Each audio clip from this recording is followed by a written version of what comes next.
Indeed, the headlines this Friday morning, Odenigbo 99.1 FM. Welcome back, and we're showing on major developments in the country. We say we're going to continue with the conversation around the Supreme Court judgment and broaden it a little bit. And so we'll be looking at Supreme Court decisions in Nigeria's political stability. What next for the political parties? Supreme Court decisions in Nigeria's political stability. What next for the parties? Well, Nigeria's democracy once again has been drawn into the courtroom. Yesterday's Supreme Court decisions touching on leadership questions within the People's Democratic Party and the African Democratic Congress have once again brought to the fore a recurring reality in Nigeria's political system. Party disputes no longer end at party secretariats or convention grounds. More often than not, they end before judges.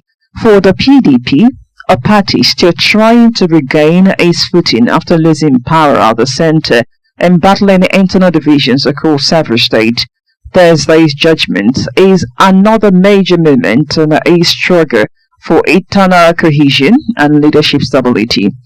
For the ADC, at a time when coalition conversations and opposition realignments are gaining momentum ahead of the next electoral cycle, the ruling introduces fresh questions about structure, control, and direction. But beyond the specifics of yesterday's decisions lies a broader concern. What does it say about Nigeria's political parties when leadership battles repeatedly require judicial intervention? Are the courts becoming the final arbiters of internal democracy because party mechanisms have failed? Or is this simply part of democratic growth? Political parties are the engines of democracy.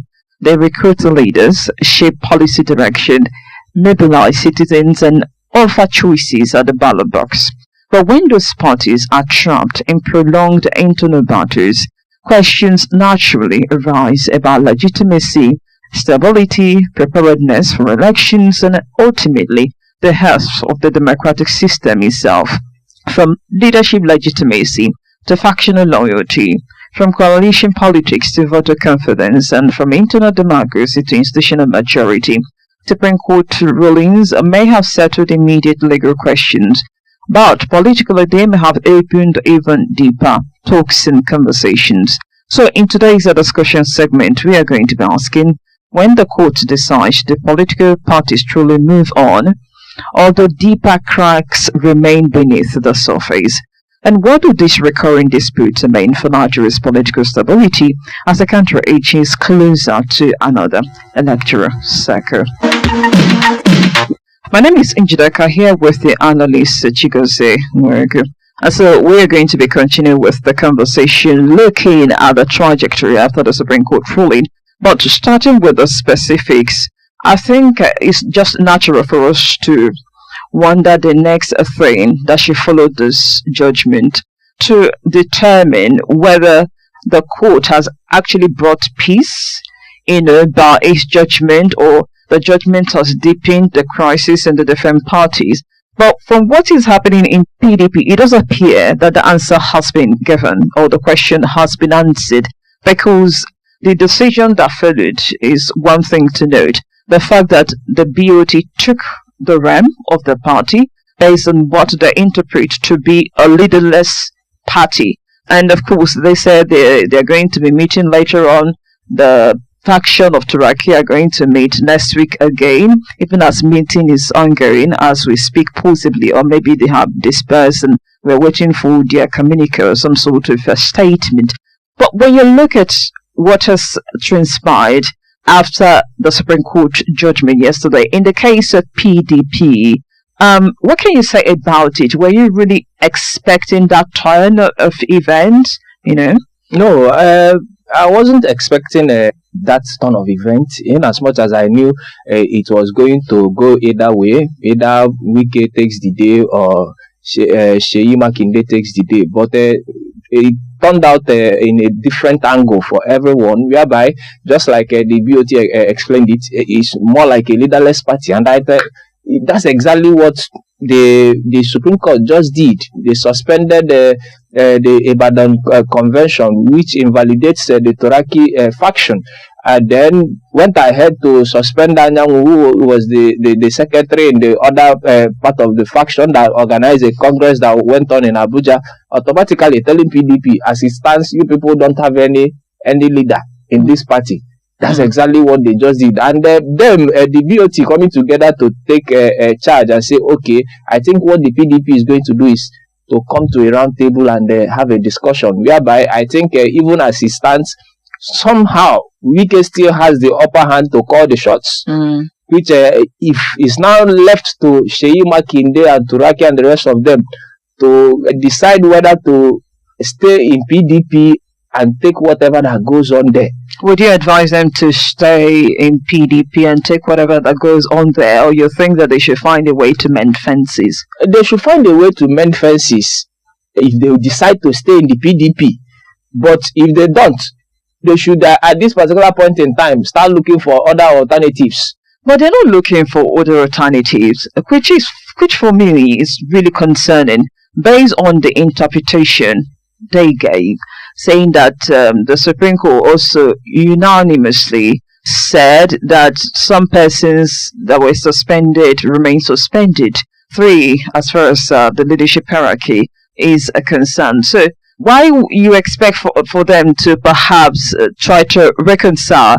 It doesn't appear that there is any kind of reconciliation. And so, looking ahead, what do you see? How do you think that this can go legally, constitutionally, even structurally? Looking ahead, structurally, if the conflict continues and they don't find a way to resolve it, automatically PDP is already in shambles. What it does is what it will do is just to dissolve it entirely and will call PDP a done party. But if they decide to resolve the issue and the Turaki and Sheyi Makinde, they decide to stay back in PDP and not look for other alternatives, they will have to take whatever Wike and the Bala Mohammed faction brings to the table. Abdul Rahman and the rest of them brings to the table and accept it in good faith. Do you actually think that the faction of Makinde will actually go to court because of this? Probably. If after their meetings they might decide to go back to the lower court again and start the process all over again. But I wouldn't advise them to do that. If you are not going to stay in the PDP because you won't take whatever the conditions, the terms and conditions that Wike will be bringing to the table, the best thing to do right now is to find some other place to go and lay your tent. All I know is that it's going to destroy the Sheyi Makinde's ambitions for running for the presidency. But if you are not going to stay in the PDP and you won't take the terms and conditions that Wike will be setting, it's best you move right now. It's really funny because at a point in time, you could see them showing solidarity to ADC when the court cases were going against ADC, when ADC was protesting, calling for the resignation of Amokweto. We saw, I think there was a meeting prior to that meeting between PDP and ADC. They have always kind of shown support even after that. And one would think that with yesterday's judgment, they would just close that chapter and move on. But it's quite surprising that they are still holding on to the patch. And one wonders what is actually fueling it. You talked about Sheyi Makinde's political ambition. For Bala Mohammed, I wonder whether he will now say, okay, I'm done, right? Perhaps let me just leave and go to ADC, because he too was also waiting for the ruling of the court when it comes to both parties. So I wonder whether he's going to stay or even move. These are the things that, that are really playing out. But to look at it critically, do you think that the Supreme Court gave the judgments in a way that actually has confused people? Is there something in the Supreme Court judgment? Because most of the time when Supreme Court gives ruling, people will be telling Supreme Court, you have to make categorical statements. Don't make an opaque statement that confuses everybody at the end of the day. But when you look at the Supreme Court judgment yesterday, did they leave any trail of possible confusion? Yeah, for the PDPs, I will say, in as much as they didn't state it out loud, but the statement had already been made. PDP, it looks you are already leaderless. The statement was made. In as much as they didn't state it out categorically, but they've already made that statement. And for the other party, ADC, that's where it seems so confusing. That's where a lot of confusion is coming in. For ADC? But for people who support ADC, a lot of people were jubilating. Yes, that the Mark-led leadership has been restored, that everything is now okay, let's move on. But if you look inward into that, it looks more trickier than what we are looking at. But as far as that ADC is concerned, is that the fault of the Supreme Court or for the fault of the interpreters? I mean, I saw a video where they said Emeka Ihediohanko were jubilated, but did they look at the other side of the judgment? Can the Supreme Court be blamed for it? I think the question will be, what should they be doing? Having sat down to look at the judgment holistically, what should they be doing? How should they go through the process of ensuring that they stay in the ballot? Yeah, what they should be doing right now, just like I said before, is they should be finding ways to make consultation with other factions and see if they can resolve all this outside cough. And everybody have a peace and have their own peace, and we'll make sure that you people are on ballot come 2027. And the way it looks, even the other faction, it looks like they themselves are not even interested in 2027. Rather, their fight in all this is just to make sure that the ADC is not even on ballot come 2027. When you look at all the supposed interpretations and confusion, even Atiku himself has come out to say that the Supreme Court did not pronounce Mark as the leader of ADC, and he did not even ask INEC to recognize. But guess what? INEC has recognized David Mark. I mean, if you go to their website, David Mark is listed as the chairman, Aregbesola and co as secretary, and what have you. PDP, the question will be, if the other faction, the Makinde faction, is insisting that it is leaderless, is it truly leaderless? Because INEC, is still holding on to Abdurrahman Mohammed as the chairman. So the question will be, where does that leave the other faction? The other faction, that's the reason why I said they should, since they interpret it as PDP being leaderless, and as for me, I see it as PDP also being leaderless, because if the court suspended a part of the faction that organized your convention in Abuja, it seems that it's just telling you clearly that leadership is not even recognized. So to me, PDP is more of a leaderless party, and I like holding on to Abdurrahman as the chairman of PDP. They should do exactly what they did with ADC at this particular point in time. Help to sound it very, very loud and clear to PDP that what the Supreme Court told you is that you people don't have any leader. So you actually share the sentiment of Makinde faction? Definitely. The way it looks, PDP, because if Abdurrahman is the chairman of the Wike faction in PDP, and your national secretary that organized the national convention you organized has been suspended, what does that say to you? Okay. Let's look at Wike, because he has talked about the fact that there is no faction in the PDP. I mean, from their own indication and interpretation, everything has been sealed, signed, and delivered. But under him now, regardless of what the other faction is doing, under Wike, what do you see PDP? How do you see PDP in the future? Is there a possibility of they meeting a stumbling block again, or some sort of chaos arising? Do you think that Wike has that loyalty to sustain the PDP under him? I don't think we have always known Wike to be a chaotic person. even if the other factions in PDP decides to say, okay, let's give this a rest and let Wike take charge and lead this party, in the nearest future, he will still fall out with the rest of the ones that are standing with him right now. That's the kind of human being he is.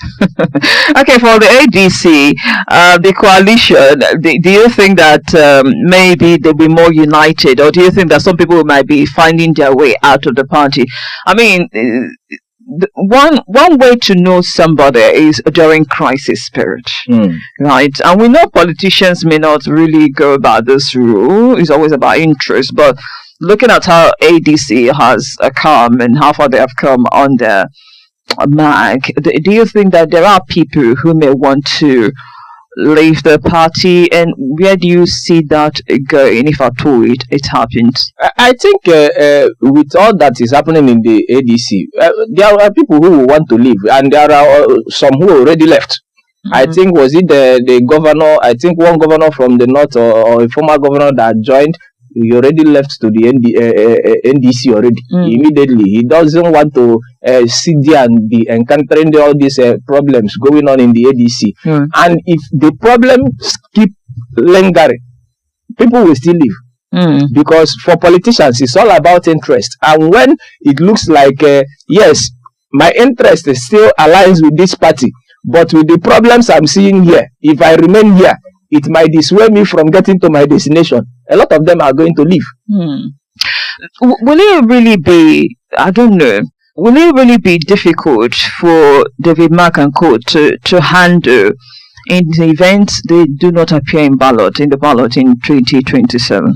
It will be very, very difficult, because if they don't appear on the ballot in 2027, the purpose of the coalition, the entire purpose of the coalition has been defeated. The entire purpose for this whole coalition has totally been defeated. Well, of course, looking at what is at stake now and the advice you have given that they should try to reconcile, and the possibility that it might even be impossible, it looks that way. But at least you don't throw out the option of dialogue out of the door before going to war. No. Even the person you are warring with, you still give that person an olive branch. Let's see if we can come to an understanding before we start shooting ourselves. So sometimes this thing can be a bit confusing, because some people think that maybe the ruling party is orchestrating the whole thing.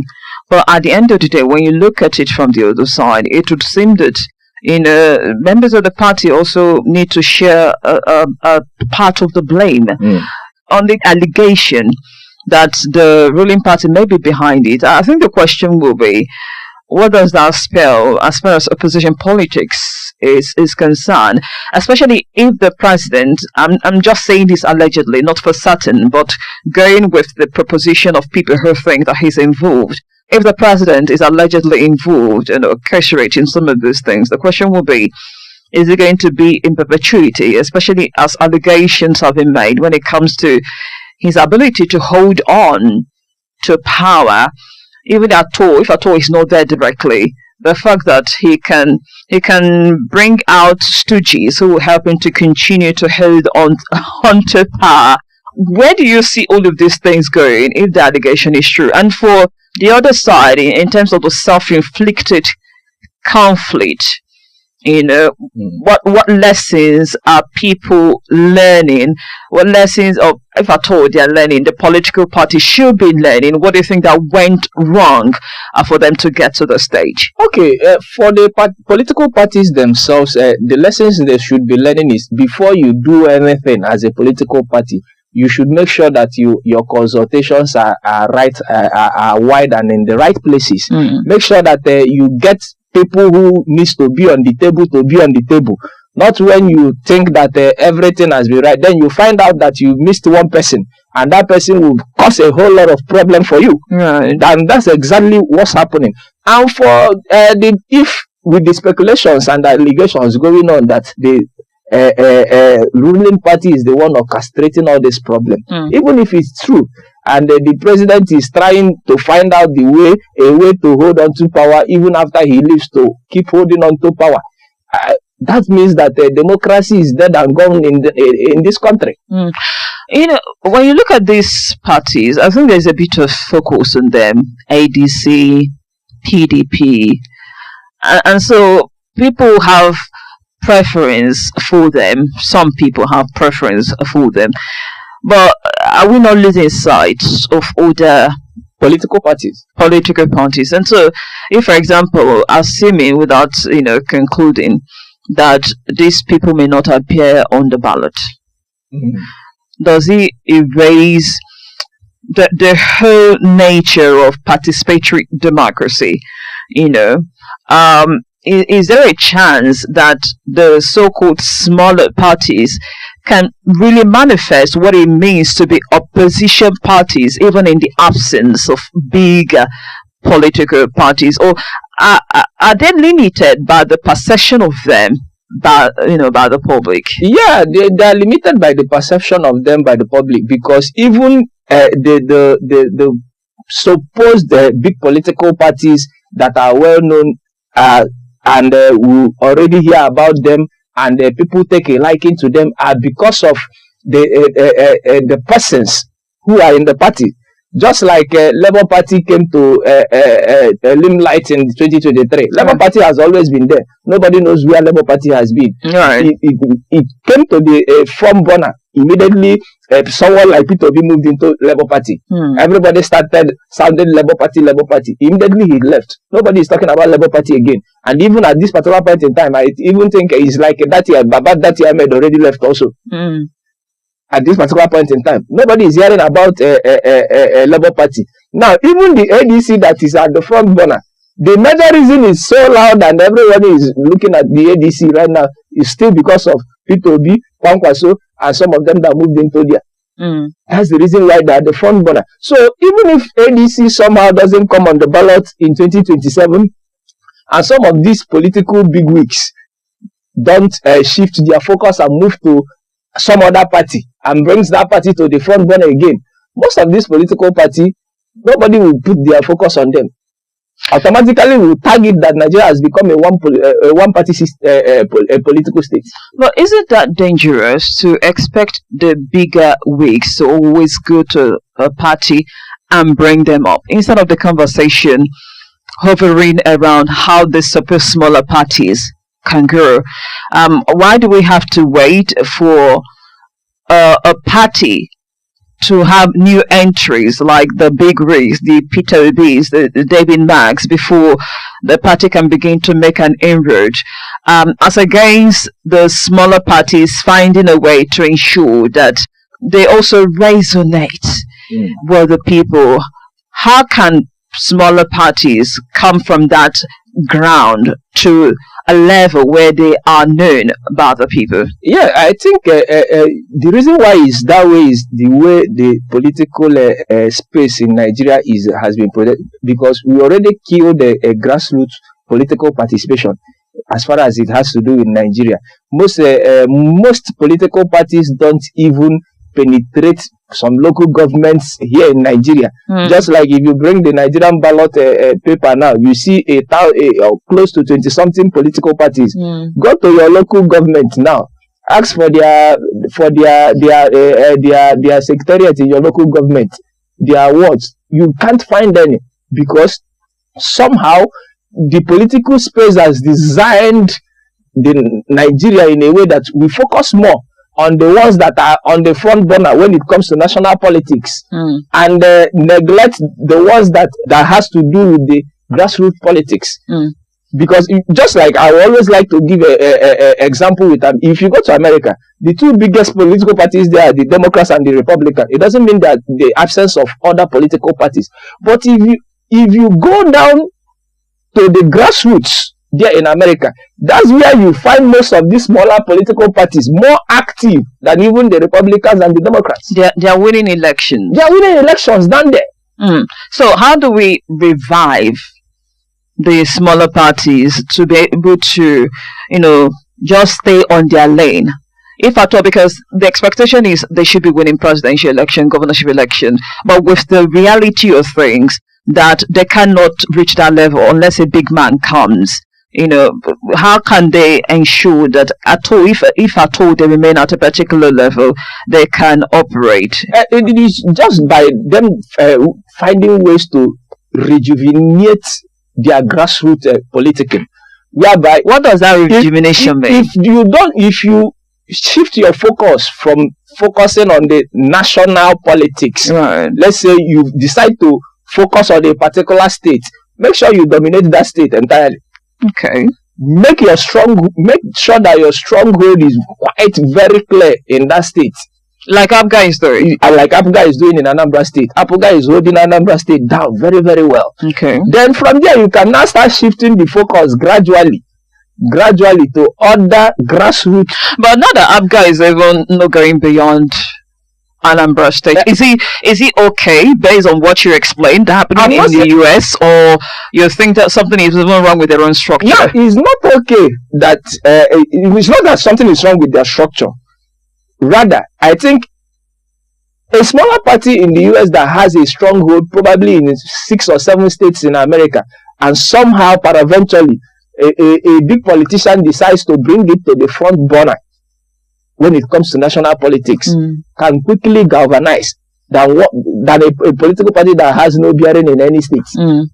Just like we saw Labour Party in 2023. Labour Party would have made more difference more than they did if they had strong structures down to the grassroots, even without being in the front burner when it comes to national politics. They would have made more impact. When Peter Obi now moved there, and the focus now shifted to them. When you start talking about structure, that structure, they already got it. They can now penetrate other places. Peter Obi would have just did an addition. But in the case of Nigeria, most of these smaller political parties don't even have anything to offer. It's just that they are waiting for who is going to be the next big thing that will come to them and bring them to the front burner. So as far as 2027 is concerned, is it late for them to galvanize? Looking at what is going on with the PDP and ADC, I mean, for PDP under Wike, they are saying they're supporting the president, and some people can be looking at this from outside and like, no, this not democracy. That's not democracy. Definitely, it's not democracy. You can't tell me that you are a political party and you say you are supporting another presidential candidate or another aspirant in another political party. Then just tell us that you are going into a coalition with that political party. Then we know that you people are trying to run a united ticket. Well, when you talk about the so-called smaller parties going grassroots, it could sound vague and generic. What are the specifics to ensuring that they are grassroots rooted, as it were, as against, just painting out there and hoping that reaches the people? What does it even mean? What does it take for it to be grassroots? Now, what it takes for them to be that grassroots is, when I say taking over the grassroots, at least can you people start coming down to start contesting in local government elections? Okay. Start contesting in ward councils elections. Start getting your people down there to take power over there. Get rooted down there. Imagine when you come to a particular state, a particular political party is the ruling party in that state, just like in other state now. Go to other state, Labour Party is ruling in other state, but the entire local government is ruled by an entire different political party. Some people are of the opinion that the governor orchestrated. Yeah, we know that. There are people of that opinion, but that's exactly what we are looking at. Focus on where most of these big parties are not focusing and grab power there. Then from there, you can now start graduating and start taking over. Even with that, some people will say when it comes to the local government thing, the ruling party hijacks everything. So I'm looking at it from the angle of maybe marketing the party to the people. Because if the people do not embrace it, there is no chance of having that support of winning election. And so you would have the ruling party calling the shot. They have the money to spend. They are organizing the election. But if you had people Achirun and people supporting you, even at the grassroots, there are chances that your party can be believed in and even voted in.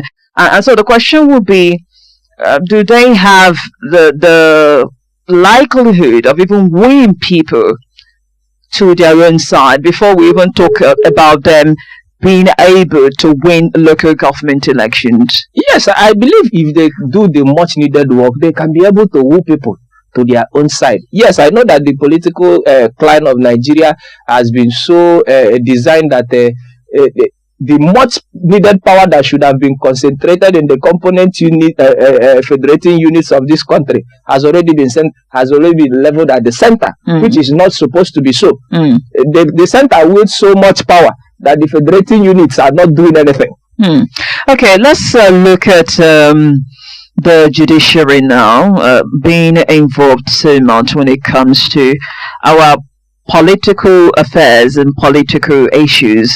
Is this a cause of concern for you that the courts are resolving some issues? Or you think it's part of our democracy that the court should be involved so that maybe the parties do not subject themselves to, would I say, eternal damnation, as it were? Is there a space for the court to consistently adjudicate on party issues, or you think it signals that something is wrong with our own democracy? Definitely, for the courts always being in the middle of anything that has to do with politics and party politics in our country, it signals that we have a very big problem when it has to do with our own democracy. Yes, we know for a democratic system to run, you can't take out the judiciary. But when the judiciary is always at the center of the pack to decide the outcomes of elections, decide what goes on in the internal politics of a political party, then there's a very big problem. You know, I know earlier you talked about how there needs to be consultation if parties like the ADC will have to prevent similar things in the future, and the lessons that should be taken away. But there are also wranglings in the parties that do not depend on usurpation, in quotes, of another party's leadership, but we constantly have internal wrangling. What do you see in parties that actually lead them to internal wrangling and possibly leadership crises that almost would affect their chances in any election? And possibly you can advise on them getting right so that we wouldn't be having this kind of scuffles in the future. I think the only reason most of these political parties are having this problem is interest conflict. At a particular point in time, everybody's interest is alike. And at some point in time, you feel like, yes, we are still in the same party, but we are now having a divergent interest. It causes problem. Before you know it, one person is taking the other person to the court, and problems are coming out from everywhere. How can there be unity in interests?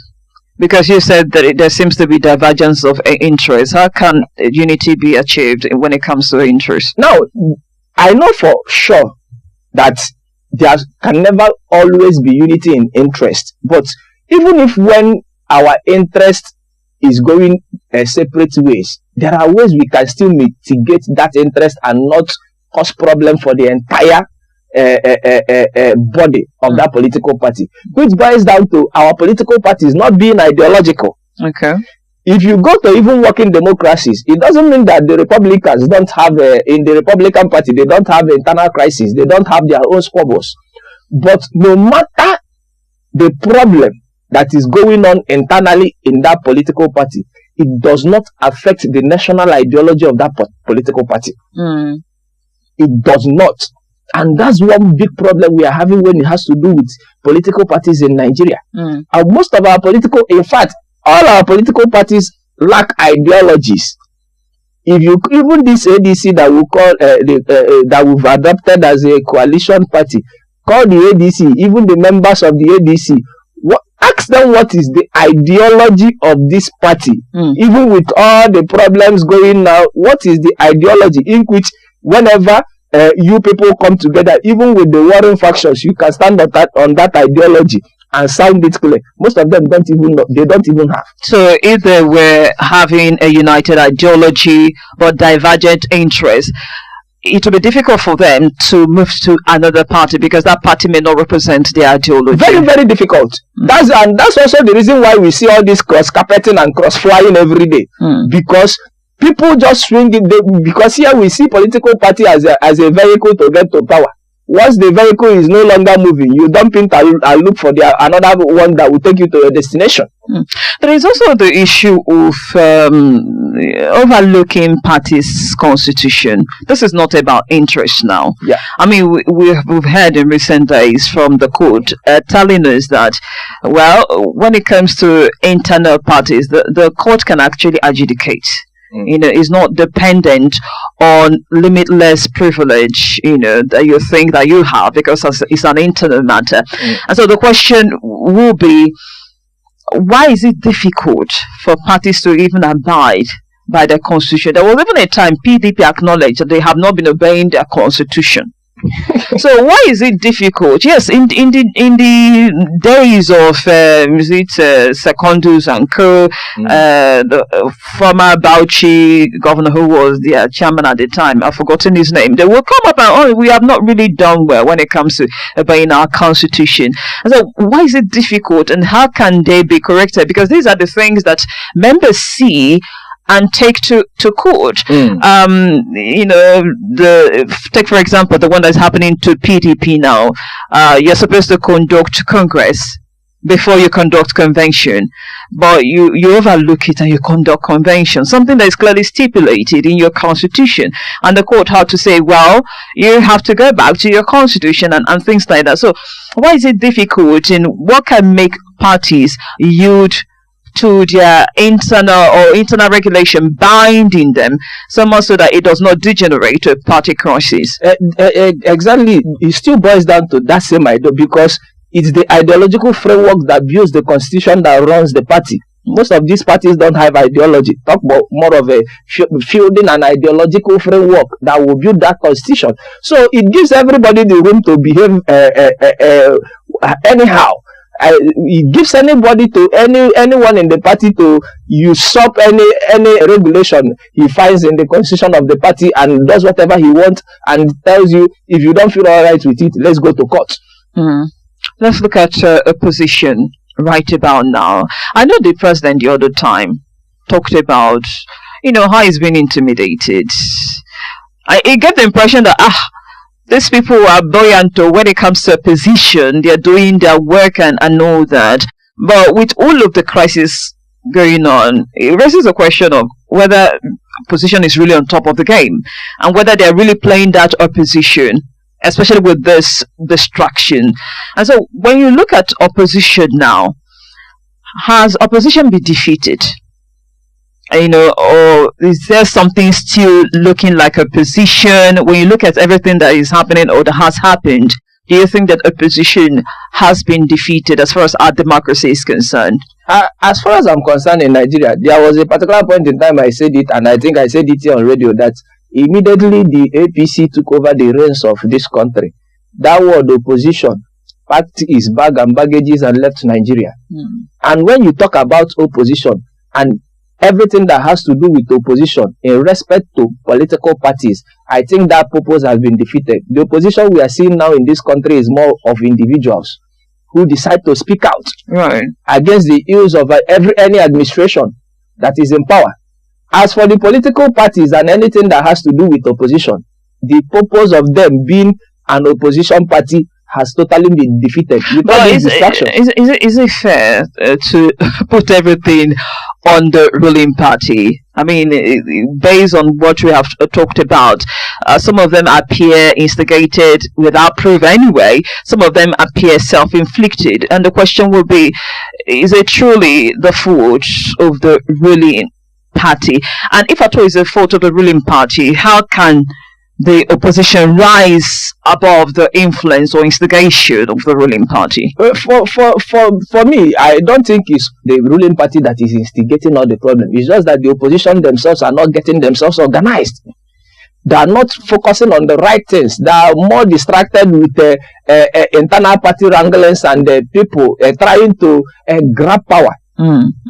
So what's the next thing? Now, not that we have heard from the court, you know, the votes are, I don't know, where do they stand? Have they lost totally as far as their choices are concerned next year? When you look at what is happening, what do you think is in the mind of the average Nigerian voter? Is it still a case of, we don't have any choice now, or there are still choices for them? But generally speaking, what do all of these things do to their psyche? Do you think that they stand a chance of not being interested in next year's election, or maybe they are more solidified and determined in their decision to participate?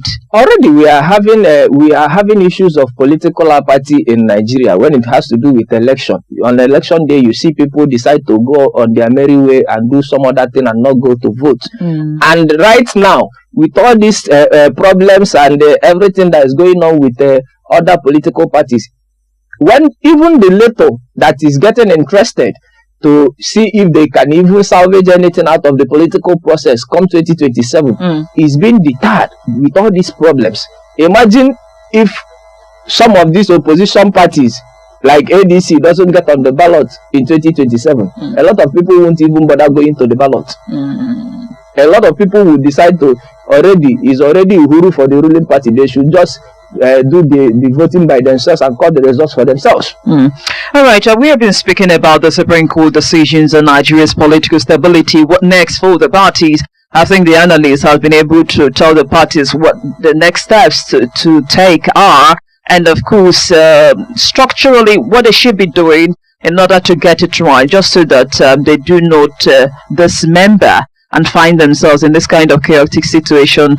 They have found themselves ahead of next year's election. And of course, for the people, is that to be seen where they stand in this matter, whether they're going to participate or not is another matter altogether. But of course, we encourage everyone to participate because it's all part of democracy. Some people say it's a nascent democracy. I don't know, everything is growing, but of course, we grow along. Our democracy, if something is growing, you grow along with it. You don't just abandon it. On that note, we're saying a very big thank you to everyone who participated in today's conversation, Talking Nigeria. We appreciate it. Next week, yes, Breakfast Hour returns. We will be here Talking Nigeria. Today, my name is Njideka. See you again.